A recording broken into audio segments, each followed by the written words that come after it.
Who sent you? Ulysses S. Grant. What did you bring me? Meat and potatoes. What's the word? Words are for wimps. Who died and made you boss? Boss Hog? What will you do if I let you inside? Sidle up to your boss? Where did you come from? From Russia. With love. Welcome to L Kids.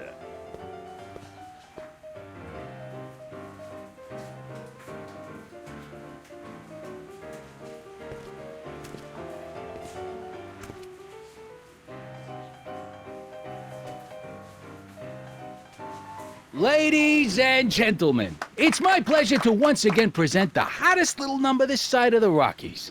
And when I say my pleasure, I think you'll know what I'm talking about, am I right?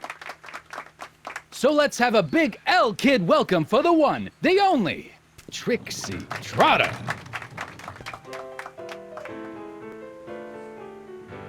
They say I'm crazy, got no sense, but I don't care. They may or may not mean offense, but I don't care. Out of my way, kid. I got some sorrows to drown. I am my own superintendent. My star is on the ascendant. That's why I don't care. I don't care. I don't Hey, care. you! You talking to me? Yeah, jerk. I saw you making eyes at my unit. Oh, lay off, Ernie. He's kinda cute. You think you can just waltz in here and make a play for another fella's girl? Give me a break. She's not my era. Now you're gonna insult her?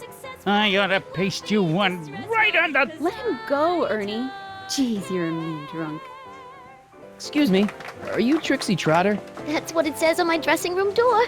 At least it would if I had a dressing room. I really like your voice. Thanks. You should hear me when I ain't so under the weather. You're sick? Oh yeah, sore throat.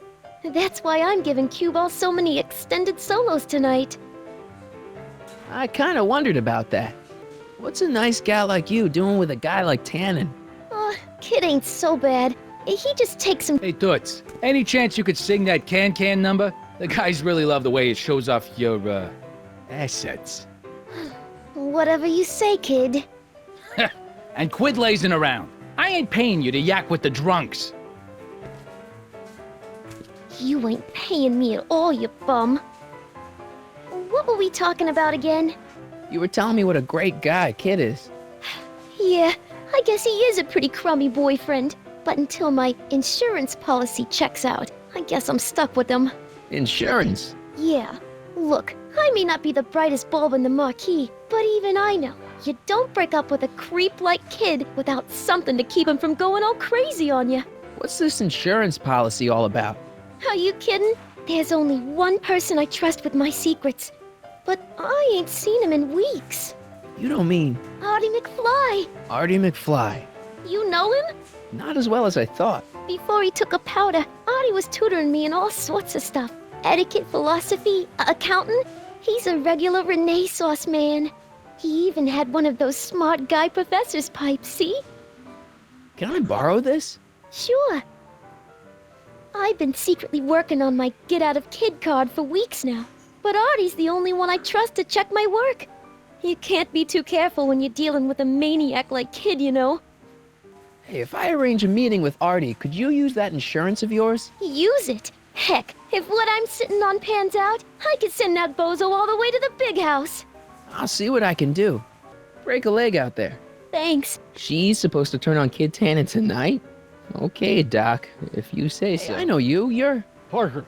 Oscar Danny Parker, Hill Valley PD. Have we met? You look familiar. Nah. Well, stranger, sit down and have a drink on me. I hear you've been having troubles. Troubles? Buddy, nobody knows the troubles I've seen. Want to talk about them? Do I? Do I? Yeah, I do. It all started on June 14th. I was chasing down one of Tannen's boys when this car, straight out of Buck Rogers, popped up out of nowhere and ran my car off the road. No. Then later, I lost track of a witness. The poor schlub hasn't been heard from since. That wasn't your fault. And then, to top it off, I somehow managed to lose custody of an 80-year-old arsonist. When not one, but two of those godforsaken space cars showed up and whisked him away. That's unbelievable. That's what the chief said. Demoted me on the spot. My family sent me to a psychiatrist because they thought I was seeing things. And worst of all, my gal Betty left me because she thinks I'm a bad provider and a head case. Betty, as in Jennifer's grandma Betty? What? Listen, Danny, it's really important that you get back together with Betty. Ah, that ship sailed. What the heck with her? I got a little secret that'll set me up with women twice as classy as Betty'll ever be. So about that secret. Oh yeah, my secret. Well, you're my pal, so I can tell you, but don't let it get out. I've been working for Tannen for over a month now. What? It's true. All I gotta do is look the other way while evidence is getting destroyed or a truck full of gin is coming across the county line, and Tannen makes sure an extra bunch of bills makes their way into my pay envelope. Great deal. Oh, not a great deal. What's the problem? People need to drink, right? As long as no one's getting hurt, why shouldn't Daniel J. Parker make a few bucks on the action? What about Artie McFly? Hasn't he been missing for 2 months? That's true, and all signs point to a Tannen job. Oh God, I've made a horrible mistake. I thought if I could get my hands on some money, that Betty'd take me back. But when she finds out what I'd done, she'll never even talk to me again. What have I done? Come on, Danny, pull yourself together. It's not so bad. Not so bad. I'm a corrupt cop who's lost his only chance at true love. How's that not so bad? Should you be drinking so much on duty? Probably not, but this joint ain't open when I'm off duty. See you later, Danny. I'll be here. I'm supposed to get this guy to arrest Kid Tannen tonight? Hey, bartender, what'll it be? What are you drawing? Another celebrity caricature? You drew those? Prohibition ain't gonna last forever, Bob.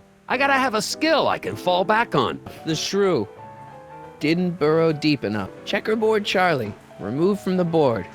I guess someone jumped him. Looks like someone's about to be added to Tannen's Wall of Fame. Think you could do a caricature of me? Sure. Presto! That really doesn't look like me. I didn't have much to work with. What can you tell me about Trixie? You trying to put the moves on kids, dame? No way. Good, because if you did, I'd probably be hanging you on the Wall of Honor. Know what I mean? So is your cold all better? My cold? Yeah, when I saw you a few hours ago, you were sneezing like crazy. Mister, I ain't had a cold in over 2 months. Oh yeah, right. Sorry.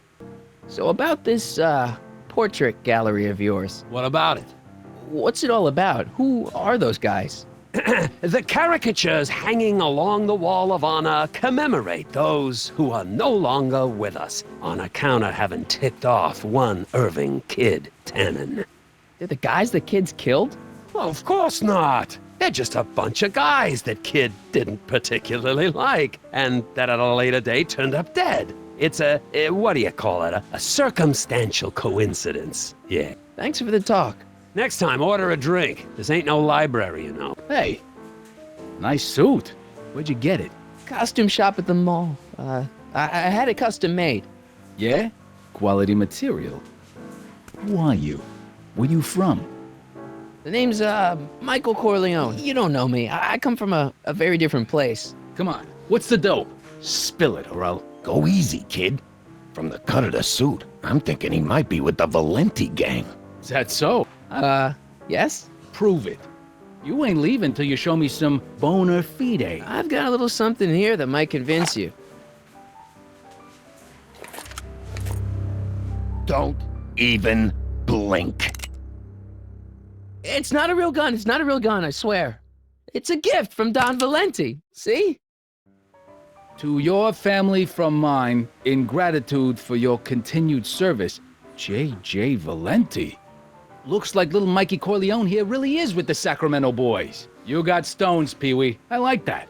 Have yourself a drink on the house. Matches, put down your gun. You look like a moron.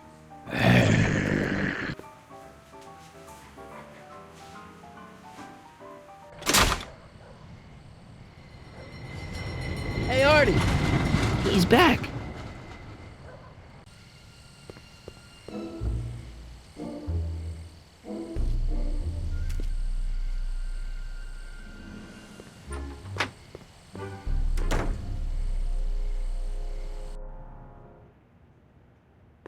Hey, Doc. How's the room? It's a little cleaner than I would have imagined for a Depression-era flophouse. How are your investigations going? I saw him. Who? My grandpa, on his streetcar for just a second. Doc, we gotta find him. Why? Trixie thinks she's got something that could put Kid away, but Artie's the only one who can tell her for sure. I guess he's kind of her tutor or something. Ah, so that's the connection. When your grandfather disappeared from Hill Valley for 2 months, the bond between him and Miss Trotter was severed, eventually leading to a timeline in which Trixie lost the nerve to betray Tannen. Yeah? We've got to find your grandfather. Doc, Parker's in worse shape than we thought. We've screwed up his life so bad he's been dumped by Jennifer's future grandmother. Ah, I know. Marty, it's more important than ever that you get Officer Parker back on his destined path. If Jennifer never exists, then I'll never take you to 2015 to save your kids. Then old Biff will never... Paradox City, got it. Where'd you park the DeLorean? I hid it in the DeSoto lot. Nobody's buying cars these days, so it should be safe in there. Hey, who did burn down Tannen's original speakeasy anyway? I still don't know. I'd really like to find out before we go home. I never did get a straight answer about why he came back to 1931 in the first place. It's, personal. When this is over, I'll tell you all about it. Can you explain all this? I'm confused. It's very simple. In the original timeline, Timeline A, the speakeasy arsonist was never caught, creating one of Hill Valley's enduring historical mysteries. Okay. When I traveled back to 1931, I created Timeline B, in which I was misidentified as the arsonist and subsequently killed by Kid Tannen's goons. Einstein came with me, and somehow he ended up in the DeLorean when its failsafe mechanism triggered, sending it back to 1986. Which is where I came in. Precisely. You traveled back to June 14th, 1931, creating Timeline C, a world in which Carl Sagan wasn't rubbed out by Kid Tannen. But Arthur McFly was served with a subpoena. And shot by Kid Tannen's goons. Yes, so you jumped back in time 6 hours, creating Timeline D, saving your grandfather's life, but somehow preventing Kid Tannen from meeting his date with justice. Which is why the Tannens were so powerful when we jumped back to 86. Uh-huh. So now we've returned to August of 1931, creating Timeline E, in which, fingers crossed, we'll send Tannen to prison where he belongs. Got it? Sure. Good. One question. What? Can you explain all this? I'm confused.